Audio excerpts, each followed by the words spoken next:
Hello.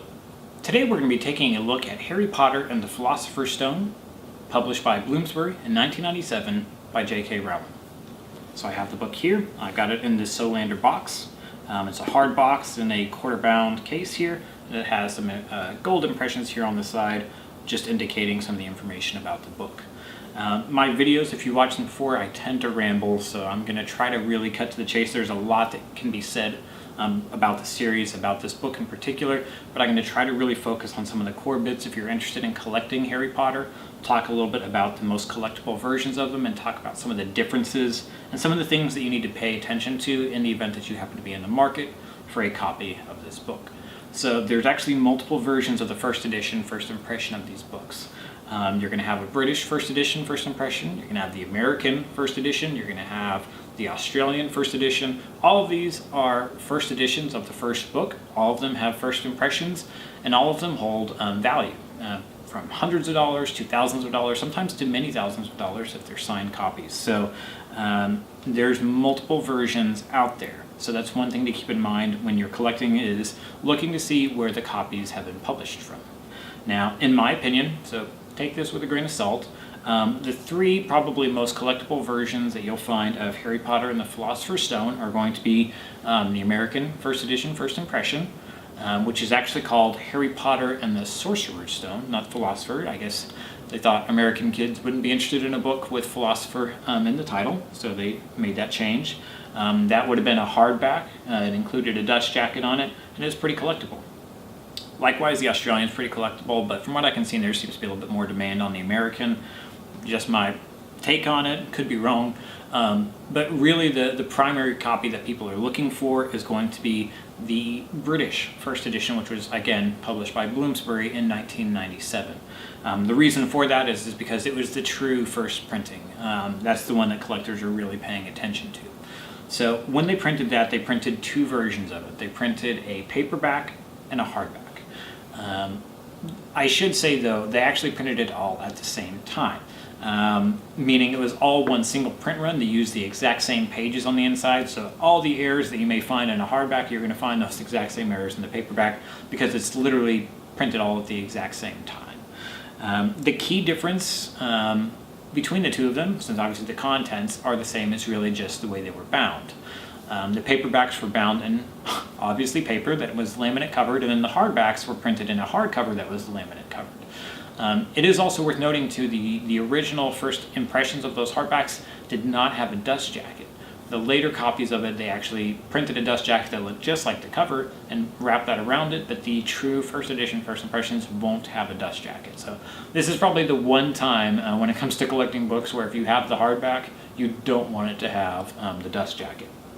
There's a variety of other indicators, though, that'll show whether or not it's the first impression. So if you have a later printing, you can't just toss your dust jacket and say that it's the first impression. So we'll talk a little bit about that. The real difference between the value, though, obviously hardcovers are always more collectible, but the real difference is just the rarity of the hardbacks. They printed 5,000 copies of the paperback, which is what I have, and that's what we'll take a look at today. But they only printed 500 copies of the hardcover. Both of those, 5,500, are very small in the big scheme of things, so that's a really small print run. To complicate things, of those 500 hardbacks that were printed, they sent 300 copies out to different libraries all across Great Britain. So there's really only actually 200 copies that were for sale. And the copies that ended up in libraries were obviously all destroyed.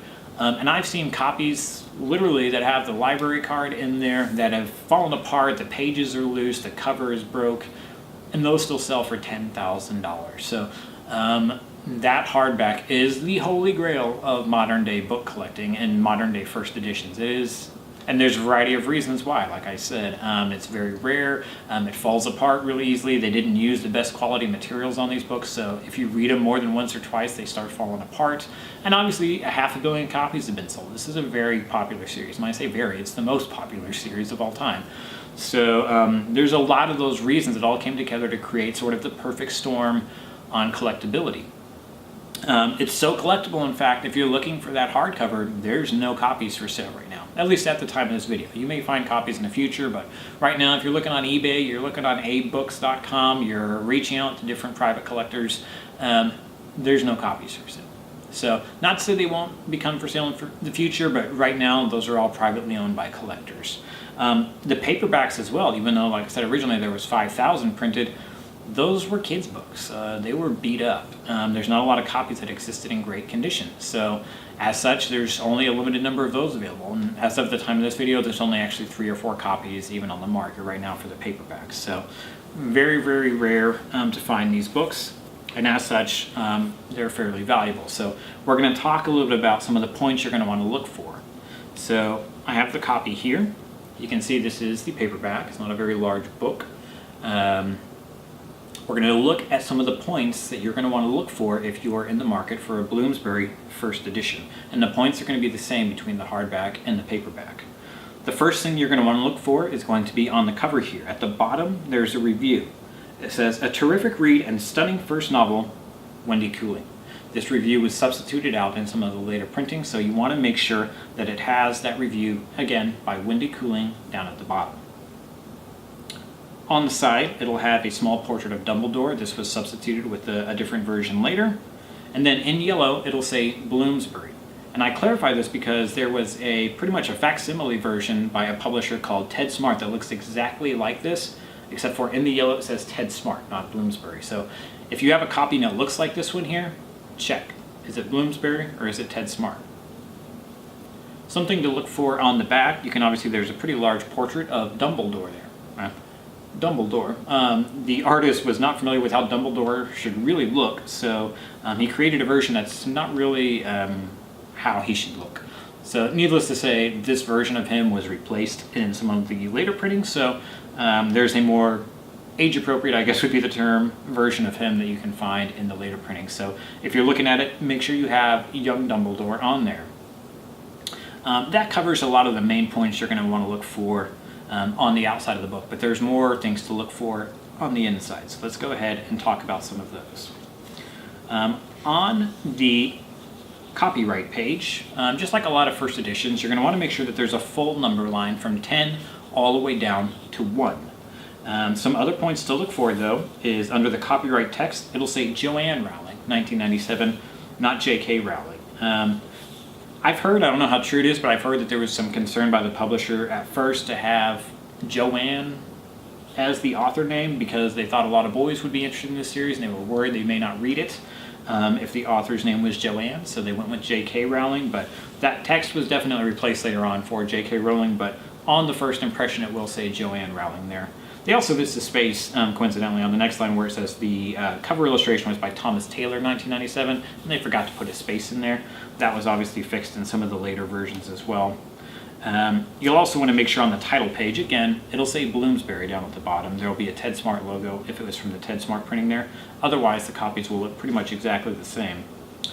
And probably most famous of all, on page 53 in the book, this is when we're reviewing the Hogwarts School of Witchcraft and Wizardry. We're talking about the uniform, their set books, and what equipment they need to bring. The list will read, other equipment, 1 wand, 1 cauldron, 1 set glass, 1 telescope, 1 set brass scales, and 1 wand. Again, 2 wands. They misprinted that and put wand in there twice. That was fixed in some of the later printings, so you're going to want to make sure it says 1 wand in there twice when talking about some of the other equipment that's in there.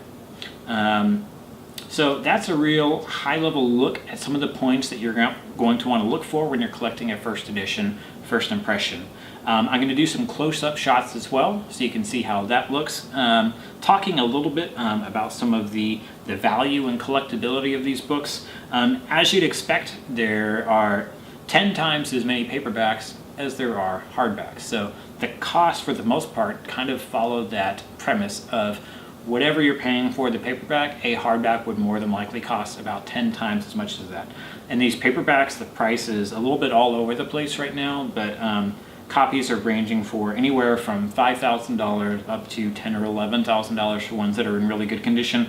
This particular copy, it looks in really good condition. The laminate is held up really well. It really doesn't appear to have been read. The spine doesn't really show much wear on it. This laminate peels back really easily. The page is tinted dark. You can actually see there's quite a bit of tanning on this one, and there's some small little kind of rips on 2 pages right in the middle of the book where it looked like it got rubbed a little bit. So there are some production issues, and that was actually one of the reasons I was able to get this copy. It was sort of right place, right time, right price. Just everything sort of aligned where I could get it. It's been on my bucket list for a while. I frankly didn't think I'd be getting the copy anytime soon, but the stars all sort of aligned on getting this copy.